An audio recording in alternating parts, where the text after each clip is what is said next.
এমন বহু ঘটনা যে ঘটনাকে কোনোভাবে সমর্থন করা যায় না, মন সায় দেয় না, সাধারণ মানুষ সমর্থন করতে পারে না, তা জেনেও শুধু দলের মুখপাত্র হিসাবে ইলেকট্রনিক বা প্রিন্ট মিডিয়ায় সেগুলোকে ডিফেন্ড করতে করতে গেছি। এরপরে আমার মন আর কোনোভাবে সম্মতি দেয় না যে এরপরেও এই ধরনের দুর্নীতিগুলোকে সমর্থন করতে হবে। আমি তৃণমূল কংগ্রেসের জন্মলগ্ন থেকে ছিলাম। দল আমায় যখন যা দায়িত্ব দিয়েছিল আমি নিষ্ঠার সাথে পালন করার চেষ্টা করে গেছি। দল আমায় ন্যাশনাল স্পোক্সপারসন করেছিল।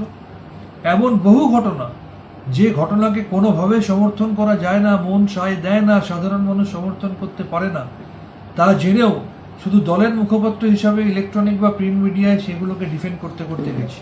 তার জন্য বহু সাধারণ মানুষ আমাকে অনেক কথা শুনিয়েছেন, আমাকে সেগুলো হজম করতে হয়েছে। কিন্তু আলটিমেটলি রাজনীতিটা মানুষের জন্য।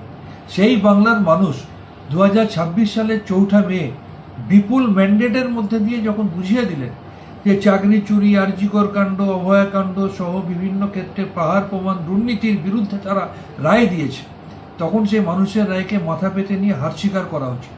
তাই মানুষের রায়কে মাথা পেতে নিয়ে হার স্বীকার করে এরপরে আমার মন আর কোনোভাবে সম্মতি দেয় না যে এরপরেও এই ধরনের দুর্নীতিগুলোকে সমর্থন করতে হবে।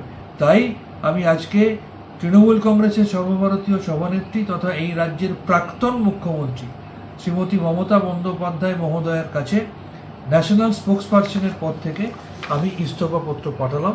আমার ইস্তফাপত্র গ্রহণ করে বাধিত করবেন।